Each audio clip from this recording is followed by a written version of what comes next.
ವೀಕ್ಷಕರೇ ನಮಸ್ಕಾರ. ನಾನು ಈಗ ತೂಗುಬೇರೆ ಹೋಬಳಿ ಕಾಚಹಳ್ಳಿ ಗ್ರಾಮದಲ್ಲಿದ್ದೀನಿ. ಇಲ್ಲಿ ನೋಡ್ತಾ ಇದ್ದೀರಾ, ಈ ಒಂದು ಮಾವು ಮತ್ತು ಹಲಸಿನ ತೋಪು ಇದೆ. ಇಲ್ಲೊಂದು ವಿಶೇಷವಾದ ಒಂದು ವಿಚಾರ ಇದೆ, ಅದು ನಿಮಗೆ ತಿಳಿಸೋಣ ಅಂತ ಬಂದೆ. ಇಲ್ಲಿ ಒಂದು ಮರಕ್ಕೆ ಭಾಳ ವಿಶೇಷವಾದ ತಳಿ ಅಂತ ಹೇಳ್ಬಿಟ್ಟು GKVK ಇದರಿಂದ ಮಾನ್ಯತೆ ಸಿಕ್ಕಿದೆಯಂತೆ, ಪೇಟೆಂಟ್ ಸಿಕ್ಕಿದೆ ಅಂತ ಹೇಳ್ತಿದ್ದಾರೆ. ಬನ್ನಿ ಅದ್ರ ಬಗ್ಗೆ ತಿಳ್ಕೊಳ್ಳೋಣ. ಜೊತೆಗೆ ನಮ್ಮ ಅಂಬರೀಷ್ ಅಣ್ಣ ಇದ್ದಾರೆ, ಅಂಬರೀಷ್ ಅಣ್ಣ ಅವ್ರು ತಿಳಿಸ್ಕೊಡ್ತಾರೆ. ನಮಸ್ಕಾರ ಅಂಬರೀಷ್ ಅಣ್ಣ. ನಮಸ್ಕಾರ. ಅಮ್ಮ ನಮಸ್ಕಾರ. ನಮಸ್ಕಾರ. ಇದ್ರ ಬಗ್ಗೆ ಹೇಳ್ಕೊಡಿ ಅಣ್ಣ. ಏನು ನಮ್ಮ ಕಾಚಹಳ್ಳಿ ಭಾಗದಲ್ಲಿ ಮೊನ್ನೆ ಒಂದು 6 ಪೆಂಡೆಂಟೇನೋ ಕೊಟ್ಟರು. ಸೊ ಅದರಲ್ಲಿ ಇದು ಒಂದು ಇದೆ. ಓಕೆ. ಸೊ ನಮ್ಮ ಅಶೋಕ್ ಅವರು ಲಾಲ್ಬಾಗಲ್ಲಿ ಇದ್ದಾರೆ, ಅವ್ರ ತಾಯಿ ಮಾತಾಡ್ತಾರೆ ಇದ್ರ ಬಗ್ಗೆ ಎಲ್ಲ. ಸೊ ಎಷ್ಟು ವರ್ಷದಿಂದ ಮರ ಇದೆ ಎಲ್ಲ. ಅದೇ ಅಮ್ಮ, ಇದು ನಿಮ್ಮ ಹೆಸರು ಹೇಳಿ ಅಮ್ಮ. ರಾಮಲಕ್ಷ್ಮಮ್ಮ. ಇದು ಎಷ್ಟು ವರ್ಷದ ಮರ ಅಮ್ಮ? ಇದು ಒಂದು 50 ವರ್ಷ ಆಗೈತೆ ಸರ್. ಹೌದಾ? ಹಾಂ. ನಮ್ಮ ತಾತ ಅವ್ರು ಹಾಕಿರೋದು. ನೋಡಿ ಅವ್ರ ಹೆಸರು ಹೇಳಿ. ಲಕ್ಷ್ಮಯ್ಯ. ಯಾಕಂದ್ರೆ ಅವ್ರ ಹೆಸರು ನಾವು ನೆನಪು ಮಾಡ್ಕೋಬೇಕು. ಹೌದೌದು. ಅವರು ಮಾಡಿಬಿಟ್ಟು ಹೋಗಿರೋ ಕೆಲಸಗಳು ಇವತ್ತು ಮಕ್ಕಳು ಮೊಮ್ಮಕ್ಕಳಿಗೆ ಹೆಸರು ತಂದು ಕೊಡ್ತಾ ಇದ್ದೀನಿ. ಅವರು ಒಂದು 12 ವರ್ಷ ಹುಡುಗನಾಗ ಹಾಕಿರೋ ಗಿಡ ಅಂತ ಇದು. ನೋಡಿ, ಪುಣ್ಯಾತ್ಮರು ಅವರೆಲ್ಲ. ಯಾವ ತರ ಹಣ್ಣಮ್ಮ ಇದು? ಇದು ಕೇಸರಿ ಕಲರ್. ಕೇಸರಿ ಕಲರ್. ಹಾಂ. ರುಚಿ ಎಲ್ಲ ಹೆಂಗೆ? ರುಚಿ ತುಂಬಾ ಚೆನ್ನಾಗಿರ್ತದೆ. ಡಿಲ್ಲಿವರೆಗೂ ಹೋಗೈತೆ ಈ ಕಾಯಿ. ಹೌದಾ? ಅದೇ ಬೆಂಗಳೂರಲ್ಲಿ ನಮ್ ಲಾಯರ್ ಅಂತಿದ್ರು, ಅವ್ರಿಗೆ ಕಳ್ಸಿ ಅವ್ರು ಬೇಕಾದವ್ರಿಗೆಲ್ಲ ಕಟ್ ಕಳ್ಸವ್ರೆ. ಅದೇ ಬಹಳ ಹೆಸರುವಾಸಿ, ಒಳ್ಳೆ ನಿಮ್ಗೂ ಹೆಸರು ತಂದು ಕೊಡ್ತು ಅಲ್ವಾ ಮರದಿಂದ. ಎಲ್ಲೋ ಕಲರ್ದು ಅವೇ, ಇದು ಮಾತ್ರ ಕೇಸರಿ ಕಲರ್. ಒಟ್ಟಿಗೆ ಎಷ್ಟು ಮರ ಇದೆ ನಿಮ್ಮವು? ಒಟ್ಟಿಗೆ ಇವಾಗ ಕಾಯಿ ಬಂದಿರವು ಒಂದು 6 ಮರ ಅವೇ.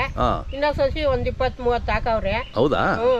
ಅವು ಇನ್ನ 2 ವರ್ಷ ಹೋದ್ರೆ ಗೊತ್ತಾವೆ ಕಾಯಿ. ಅದೇ ಬಹಳ ಹೆಸರುವಾಸಿ ಅಂತ ಹೇಳಿದ್ರು ನಮ್ಮ ಅಂಬರೀಷ್ ಅಣ್ಣ ಅವರು ಹೇಳಿದ್ರು, ಮತ್ತೆ ಕೇಳಿದ್ವಿ, ಅದಕ್ಕೆ ನಿಮ್ಗೆ ಮಾತಾಡ್ಸ್ಕೊಂಡು ಹೋಗೋಣ ಅಂತ ಸರಿ ಬಂದ್ವಿ. ಖುಷಿ ಆಯ್ತು, ಬಹಳ ಚೆನ್ನಾಗಿದೆ ಮರ. ನೋಡಿ, ಕೆಳಗಡೆ ಎಲ್ಲ ಬಿಡುತ್ತೆ, ಬುಡದಲ್ಲೆಲ್ಲ ಬಿಡುತ್ತೆ. ಜಾಸ್ತಿ ಬಿಟ್ಟು ಗಾಳಿಗೆ ಎಲ್ಲ ಬಿದ್ದೋಗವೆ ನೋಡು ಒಂದಷ್ಟು ಕಾಯಿ. ಅದೇ ನೋಡಿ, ನೆಲದಲ್ಲೇ ಬಿಡುತ್ತಲ್ಲ. ನೆಲದಾಗೆ ಬಿಡ್ತದೆ. ಜಾಸ್ತಿ ಗಾಳಿ ಬಂದಾಗ ಸ್ವಲ್ಪ ಬಿದ್ದೋಗ್ಬಿಡ್ತಾವಲ್ಲ. ಮೇಲೆ ಇದಾವ 4-5 ಇರ್ತಾವಲ್ಲ, ಅದೇ ಅವು ಹೋಗಿ ಬಿದ್ದೋಗ್ತಾವೆ. ಹೌದೌದು. ದೊಡ್ಡ ಸೈಜ್ ಕಾಯಿ ಎಲ್ಲ ಇದ್ವು, ಅವರು ಎತ್ಕೊಂಡು ಹೋಗವ್ರೆಲ್ಲ ಕಿಲ್ಸ್ಕೊಂಡು. ಅದೇ ತುಂಬಾ ಬಿಡ್ತದ ಕಾಯಿ ಇದು? ಬಿಡ್ತದೆ. ಇಷ್ಟು ದಪ್ಪ ಬರ್ತದೆ. ಹೌದಾ?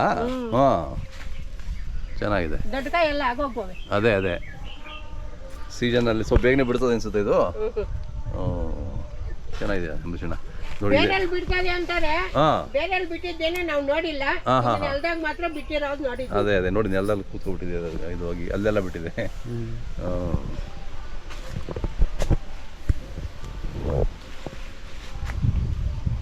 ಯಾವುದೋ ಹಣ್ಣಾಗಿದೆ ಅನ್ಸುತ್ತೆ, ಗಮ್ ಅಂತದೆ. ಬಿದ್ದೋಗಿರೋವೆಲ್ಲ.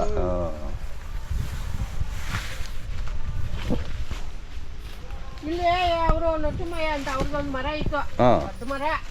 ಅದು ಅವರು 500 ವರ್ಷದ ಮರ ಅಂತ ಹೇಳ್ತಾ ಇದ್ರು. ಅದು ಬಿದ್ದೋಯ್ತು, ಚೆನ್ನಾಗಿತ್ತು ತುಂಬಾ. ಅದ್ರ ಬಿತ್ತನೆ ಇದನ್ನು. ಹೌದಾ? ತೋಟನೇ ಐತೆ ನೋಡಿ, ತೋಪೆ ಆಗೈತೆ. ಅದೇ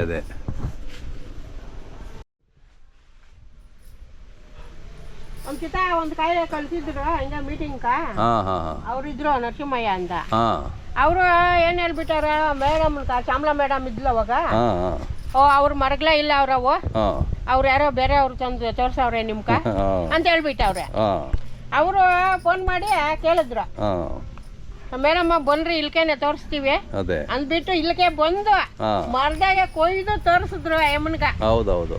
ಆವಾಗ ಅಯ್ಯೋ ಅಯ್ಯಪ್ಪನ್ಗ ಅಷ್ಟು ವಯಸ್ಸಾಗೈತೆ, ಯಾಕೆ ಹಂಗ ಸುಳ್ಳೇಲ್ಲ ಅವನೇ ಅಂತ ಫೋಟೋ ತೆಕ್ಕೊಟ್ಟು. ಹೌದೌದು, ಶ್ಯಾಮಲಾ ಮೇಡಮ್ ಬಹಳ ಶ್ರಮ ಪಟ್ರು, ನಮ್ಮ ಹಲಸು ಉಳಿಸ್ಲಿಕ್ಕೆ ಬಹಳ ಶ್ರಮ ಪಟ್ರು ಮೇಡಮ್. ಹೌದೌದು. ಇವಾಗ ಅವರೆಲ್ಲ ಯಾವ ಕಡೆ ಅವ್ರೆ ಗೊತ್ತಿಲ್ಲ, ವಿಚಾರಿಸ್ಬೇಕು. ಹೌದಾ? ಇಲ್ಕೆಲ್ಲ ಹೌದೌದು, ಎಲ್ಲ ಕಡೆ ಬಂದವ್ರು. ನೋಡಿ, ಕಾಚಹಳ್ಳಿಲಿ ಯಾವ ಕಡೆ ನೋಡಿದ್ರು ಹಲಸಿನ ಮರಗಳೇ, ಎಲ್ಲ ಹಲಸಿನ ಮರ ತೋಪುಗಳು, ಮರಗಳೆಲ್ಲ ನೆಟ್ಟಿದ್ದಾರೆ. ಕೆಲವು ಹಣ್ಣು ಬಿಟ್ಟಿದೆ, ಕೆಲವೆಲ್ಲ ಈಗ ಚಿಕ್ಕ ಗಿಡಗಳಿದ್ದಾವೆ. ಸೊ ಒಳ್ಳೆಯ ಗ್ರಾಮ. ಯಾರೋ ನೀವು ಬರಬೇಕು ಅಂದರೆ ನಾನು ಲೊಕೇಶನ್ ಹಾಕಿರ್ತೀನಿ. ಪ್ರತಿ ಭಾನುವಾರ ರಜೆ ಇದ್ದಾಗ ದಯವಿಟ್ಟು ಬನ್ನಿ. ಬಂದಿಲ್ಲದೆ ರೈತರ ಹತ್ರನೇ ನೀವು ನೇರವಾಗಿ ಪರ್ಚೇಸ್ ಮಾಡ್ಬೋದು ಹಲಸಿನಣ್ಣು, ಉತ್ಕೃಷ್ಟವಾದ ಹಲಸಿನಣ್ಣು. ಒಂದಿನ ಬಂದು ಭೇಟಿ ಕೊಡಿ ಈ ಊರಿಗೆ.